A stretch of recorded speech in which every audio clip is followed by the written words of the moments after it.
Welcome. Today we're going to be doing three meditation asanas. I've been hearing a lot, people find it really difficult sitting for meditation, and it's usually because people have tightness in their body. So they end up moving around, trying to release that tightness, whether that's in the neck or the back or the hips or the legs, often in the ankles. So we're going to do a little series of pre-meditation asanas to help release that tension and to, kind of release that tightness so that we're prepared for our meditation sitting. So we're going to start off with just ankle cramps, nice and simple and easy. So what you want to do is just have your feet out in front of you and bring your right leg up so that the ankle is on the thigh of the left leg.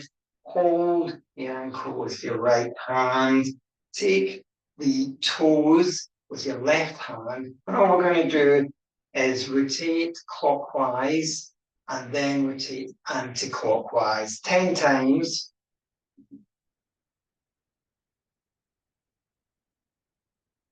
And now the other way. And as you're doing this, to help it embed into your mind, what you might want to do is add a little phrase. So you might want to say, I am bringing flexibility into my actual ankle joints. And so after a period of time, my ankle joints will be flexible. And as I say, at any time, you might want to just do 10 clockwise, 10 anti-clockwise. And then the other leg, and you're just doing the same. So hold the ankle, just so that you're holding that position, securing it. And then turning the ankle by using your toes to move your foot around. And then you might want to bring that phrase in.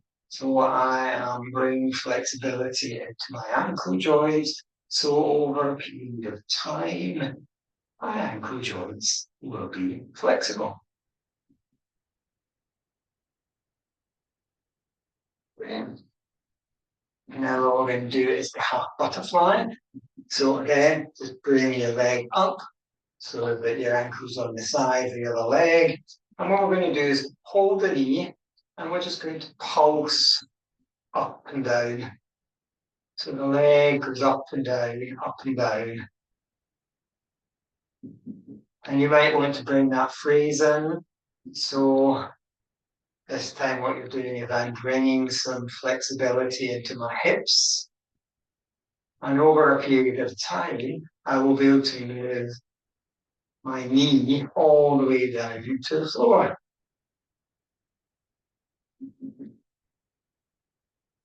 So let's change legs now. And again, you're just holding your knee, pulsing up and down. You might want to bring in a new phrase to help embed it into the mind. I'm bringing flexibility into my hips. And over a period of time, I will be able to move my knee all the way down to the floor.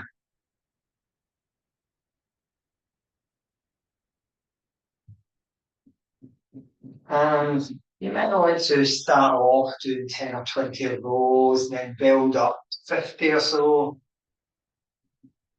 So let's have a look. What we're going to do is rotation this time, hip rotation. So what we're using the knee, holding the knee.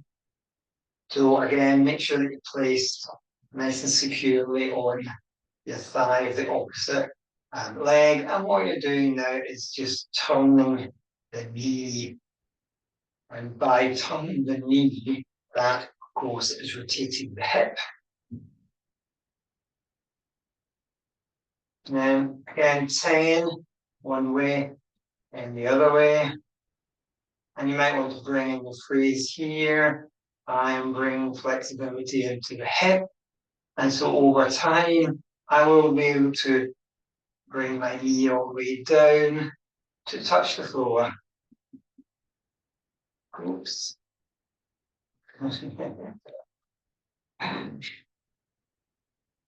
So then I'm going to sleep, thankfully. So the other leg, just bring it up again and just make sure it's secure on your thigh. And then just use your knee to bring that movement into your hips. Round one way. And then round the other way. And again, you just want to be bringing in your freeze.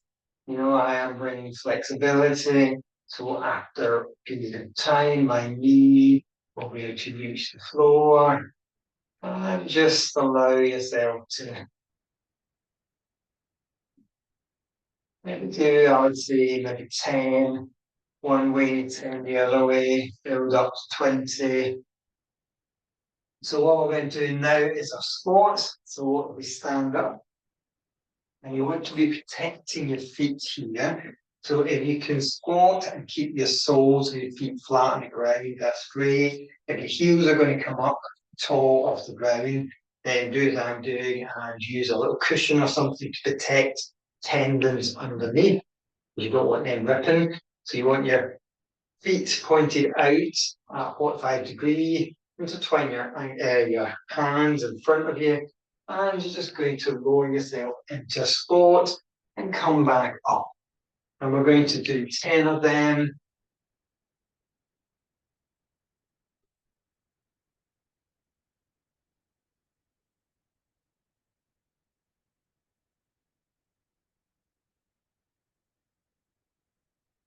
And this time, what we're going to do is go down, bring your hand onto your knee, and we're going to do what's called crow walk.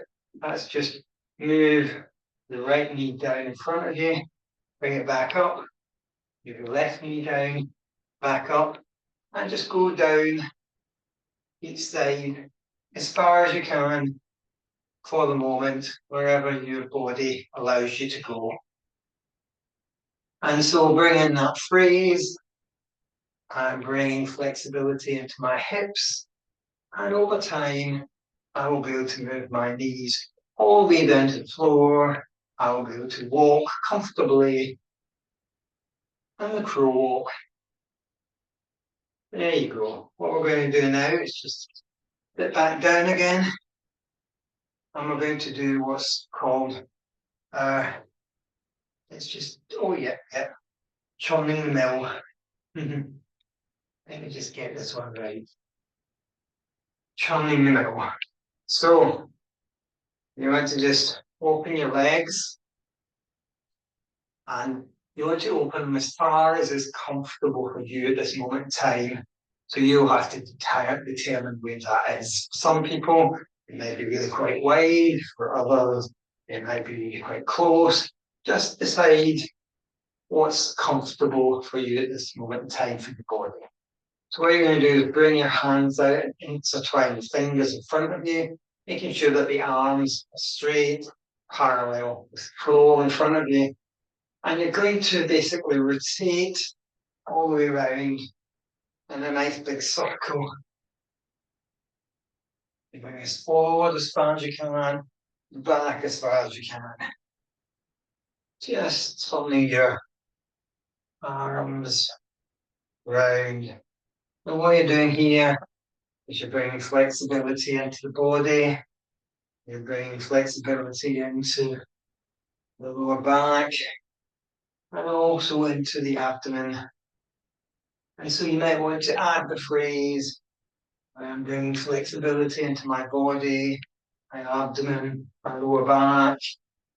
And over time, I will be able to go forward as far as my feet. I'll just do that one way, then the other direction. Again, you might want to start with 10, build yourself up to 20, and just see how far back and how far forward you can go. What we're going to do now is our dynamic spinal twist. So for the dynamic spinal twist. So just keep your legs open. You want to be taking one arm round to the leg, the opposite leg. So your right arm round to your left leg, the left arm out behind you, and then twist to the other side. So dynamic twist. I am bringing flexibility into my spine here. And so over time, I will be able to comfortably go all the way to my toes and expand my legs out further and further as time progresses. So all of that has done a good job at loosening up some of that stiffness. The last little bit we want to do is bringing in our neck. One of the big places that often people feel stiffness when they're trying to do meditation. So we're just simply going to move the head down and up, down and up, and down and up. And then we're going to move it side to side, side, side, this side, this side.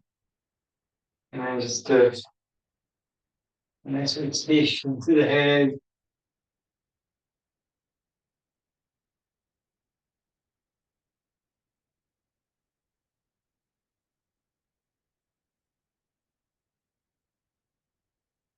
And the opposite direction.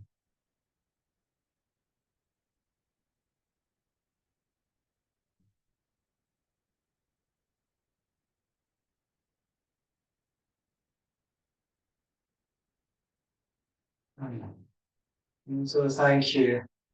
If you do that little exercise, work your way through those before you do your meditation, it will really help you to be able to sit much stiller and much more at peace. Thank you.